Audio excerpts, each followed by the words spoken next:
Vamos mergulhar hoje num caminho para a santidade que, olha, desafia muitas das nossas ideias mais comuns. Prepare-se, porque a gente vai descobrir que a verdadeira batalha espiritual talvez não seja exatamente onde a gente imagina. A nossa conversa começa com uma pergunta que ecoa através dos séculos. Sabe, ela tá lá, na história do jovem rico na Bíblia. Ele chega e fala que obedece a todos os mandamentos, mas quer saber o que ainda falta. A resposta, para ir para o céu, ele já tinha. Mas Jesus oferece um convite para algo a mais, um caminho para ser perfeito. É exatamente essa diferença entre só entrar no céu e essa vocação maior que a gente vai desvendar agora. Então, para começar, vamos separar bem as coisas, distinguir esses dois objetivos. Eles podem até parecer a mesma coisa, mas na verdade são fundamentalmente diferentes. Então, o ponto crucial é este. Obedecer aos mandamentos é o caminho seguro para o céu, e isso é fundamental. Mas o foco desta nossa análise é para quem sente um chamado para ir além, para quem deseja ser perfeito, e essa palavra aqui significa alcançar uma união total com Deus.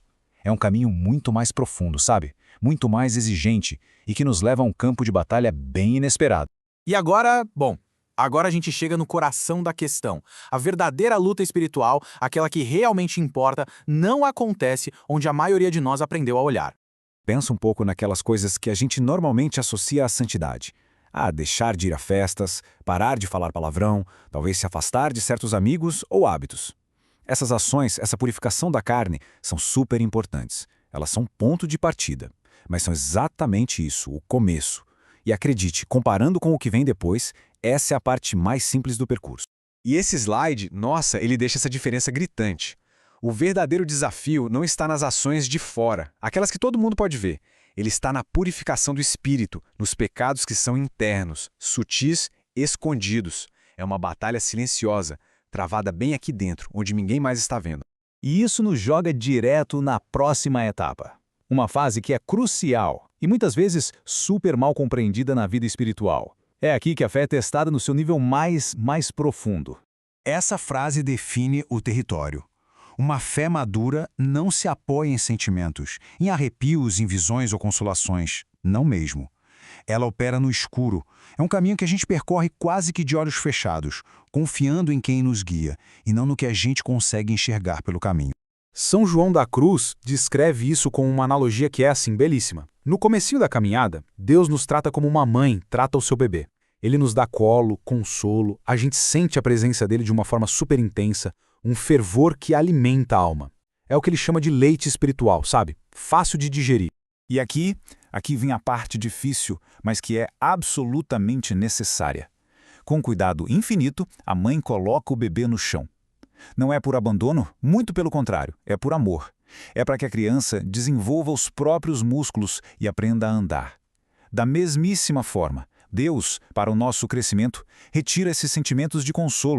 E essa conclusão, olha, ela é transformadora. Se sentir distante de Deus ou experimentar aquela secura na oração não é um sinal de castigo ou de que se está andando para trás. Na verdade, é um convite para a maturidade. É a transição de ser carregado para finalmente aprender a andar.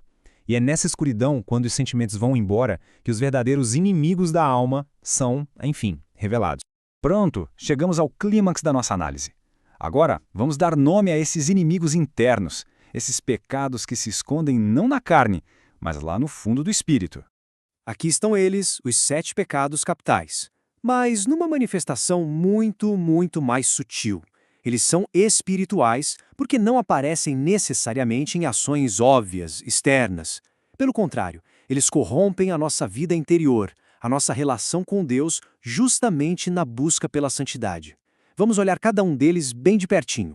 A soberba espiritual. Essa é a mais perigosa de todas. É a grande ironia de usar a própria busca por Deus como um pedestal para o ego. A pessoa se sente superior, julga os outros em silêncio, esconde as próprias falhas para manter aquela aparência de santidade, e o sinal mais claro de todos, quando comete um erro, a tristeza não é por ter ofendido a Deus, mas por ter sua autoimagem de santo arranhada. A avareza espiritual não busca dinheiro, busca as coisas de Deus. A pessoa acumula livros, relíquias, experiências, sempre querendo mais e mais. Só que o foco sutilmente se desloca do doador para os dons. O coração se apega aos meios e não ao fim. A pergunta fica a busca é por Deus ou pelas sensações que ele proporciona. Isso acontece quando uma amizade espiritual se corrompe. O que começou como uma admiração pela virtude do outro, de repente se transforma num apego sentimental, possessivo. O amor a Deus, que era o centro de tudo, vai esfriando, e aquela relação que apontava para o céu acaba se voltando para a terra. Lembra da criança que foi colocada no chão? Pois é aqui que a birra acontece. A pessoa fica irritada porque a oração ficou seca, porque não sente mais nada. Essa impaciência toda revela que o amor não era por Deus em si, mas pelo prazer que a devoção trazia. A cruz, sem o consolo, se torna simplesmente insuportável. A agulha espiritual transforma a santidade numa espécie de buffet de experiências. A pessoa escolhe só as práticas que dão mais prazer, mais sabor. Faz longas orações ou penitências não por amor sacrificial, mas pelo puro deleite que encontra nelas. Ela se torna uma consumidora de espiritualidade, em vez de uma serva de Deus. Esse aqui é um veneno sutil. É sentir aquela pontadinha de tristeza quando outra pessoa é elogiada por sua fé ou virtude. Em vez de se alegrar pelo bem que Deus faz no outro, a pessoa se sente diminuída, como se a santidade de um fosse uma ameaça para a sua. Isso revela uma visão competitiva da graça e não de comunhão. Quando a caminhada fica difícil e aquele fervor do início desaparece, a preguiça espiritual se instala. É uma falta de vontade de perseverar no que é árduo. A oração parece chata, a leitura espiritual vira um fardo. É a tentação de abandonar o caminho da perfeição porque ele simplesmente parou de ser fácil e prazeroso, fugindo da cruz que, no fim, leva à glória.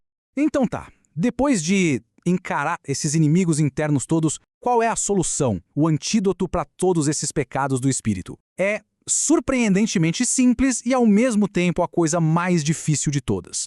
Não é sobre fazer mais, é sobre ser menos. O caminho da santidade é, na sua essência, o caminho da humildade. O modelo perfeito disso, a Virgem Maria, a mais santa de todas as criaturas e, ao mesmo tempo, a mais escondida. Ela não busca os holofotes, ela se esconde para que o filho dela possa aparecer. A santidade não é sobre construir um eu glorioso, mas sobre se esvaziar para que Deus possa preencher tudo. E essa frase de João Batista, nossa, ela resume toda a jornada espiritual. A santidade não é sobre a nossa performance, mas sobre a presença de Deus em nós. É um processo contínuo de diminuir o nosso ego, as nossas vontades, as nossas vaidades, para que Cristo possa crescer e viver através de nós. E a gente termina com essa reflexão. A jornada para a santidade não é sobre se tornar alguém, mas sobre deixar de ser. É um esvaziamento de si. A questão que fica para cada um pensar é: o que em nós precisa diminuir para que Deus possa finalmente aparecer? Agradeço a companhia nesta análise.